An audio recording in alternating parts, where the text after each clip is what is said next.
ಈಗ ನೀವು ಸೂರ್ ಜೊತೆ ಒಂದು ಒಳ್ಳೆ ಬಾಂಡಿಂಗ್ ಇತ್ತು, ಕಾವ್ಯ ಮತ್ತೆ ಗಿಲ್ಲಿಯವರಿಗೂ ಒಂದು ಒಳ್ಳೆ ಬಾಂಡಿಂಗ್ ಇದೆ.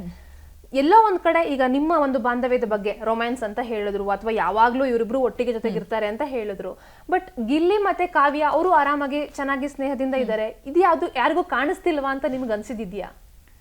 ಆಬ್ವಿಯಸ್ಲಿ ಸಮ್ಟೈಮ್ಸ್ ಅನ್ನಿಸ್ತಾ ಇತ್ತು. ಯಾಕಂದರೆ ಒಬ್ಬರು ಯಾರೋ ವರ್ಡ್ ಹೇಳ್ದಾಗ್ಲೂ ಕೂಡ ಅವ್ರು ಸಾರಿ ಕೇಳಿರ್ತಾರೆ, ಕೋಪದ ಬರದಲ್ಲಿ ಬಂದ್ಬಿಡತ್ತೆ ಅಂತ. ಅವಾಗ ನಾನೇ ಹೇಳಿರ್ತೀನಿ, ಕೋಪದ ಬರದಲ್ಲಿ ಬೇಕಾದ್ರೆ ನೀವು ಏನು ಬೇಕಾದ್ರೂ ಮಾತಾಡ್ಬೋದಾ ಅಂದ್ಕೊಂಡು.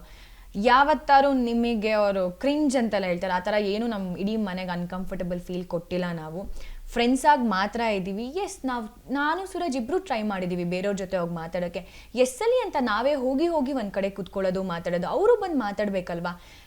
ಇವಾಗ ಎರಡು ಕಡೆಯಿಂದನೂ ಆ ಎಫರ್ಟ್ಸ್ ಅನ್ನೋದಿರಬೇಕು. ಇಬ್ಬರೇ ಹೋಗ್ತಿದ್ವಿ, ಮಾತಾಡ್ತಿದ್ವಿ, ಅಲ್ಲಿ ಟಾಪಿಕ್ಸ್ ಇಲ್ಲ ಅಂದ್ರೂ ಕುತ್ಕೊಳ್ತಾ ಇದ್ವಿ, ನಾವು ಮಾತೇ ಕೇಳ್ತಾ ಇರಲಿಲ್ಲ. ಎಷ್ಟೊಂದು ಸಲ ಅವ್ರವ್ರ ಪಾಡಿಗೆ ಅವ್ರೇನು ಮಾತಾಡ್ತಿದ್ರು.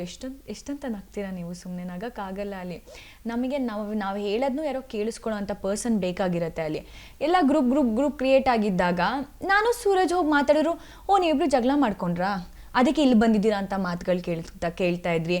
ಏನಾಯ್ತು ಇವತ್ತು ಇಬ್ಬರು ಈಗ ಅವನು ಒಂದು ಕಡೆ ನಾನೊಂದು ಕಡೆ ಹೋದಾಗಲೂ ಕೂಡ ನಾವು ಚೆನ್ನಾಗೇ ಇರ್ತಾ ಇದ್ವಿ. ಬಟ್ ಆದರೂ ಮನೇಲಿ ಮಾತು, ಯಾಕೆ ಇಬ್ಬರು ಬೇರೆ ಬೇರೆ ಇದ್ದೀರಾ, ಏನಾಯಿತು, ಈ ಥರ ಮಾತುಗಳನ್ನ ಕೇಳಿದಾಗ ಯಪ್ಪ ಯಾರ ಹತ್ರನೂ ಮಾತಾಡೋದು ಬೇಡ, ಸುಮ್ಮನಿದ್ದು ಬಿಡೋಣ ಅಂತಲೂ ಅಂದ್ಕೊಂಡಿರೋದುಂಟು. ಇಷ್ಟೇ. ಇದು ಬಿಟ್ಟು ಅವ್ರಿಗೆ ಅದೇ ನಾಮಿನೇಷನ್ಸ್ ಬಂದಾಗ ಬಂದಂಗೆ ಮಾತಾಡ್ತಾ ಇದ್ರು. ಅವಾಗ ನಮಗೆ ಅನ್ನಿಸ್ತಿತ್ತು, ಆವಾಗಲೇ ನಾವು ಸ್ವಲ್ಪ ಮಾತಾಡೋದು ಬೇಡ, ಸುಮ್ಮನಿದ್ದು ಬಿಡೋಣ. ತುಂಬ ಹಿಂಸೆ ಆಗ್ತಿತ್ತು ಅಲ್ಲಿ. ಯಾಕಂದರೆ ಆಲ್ರೆಡಿ ತುಂಬ ಟೆನ್ಷನ್ಸಲ್ಲಿ ಇರ್ತೀವಿ ನಾವು. ಅದ್ರ ಮೇಲೆ ಇದನ್ನೆಲ್ಲ ತಗೊಳಕ್ಕಾಗಲ್ಲ, ಹ್ಯಾಂಡಲ್ ಮಾಡೋದು ತುಂಬ ಕಷ್ಟ ಆಗುತ್ತೆ ಅಂತ ಸ್ವಲ್ಪ ಆರಾಮಾಗಿರೋಣ ಅಂತ ಸ್ಪೇಸ್ ಕೊಟ್ಟಿದ್ದು ಉಂಟು ನಾವಿಬ್ಬರು.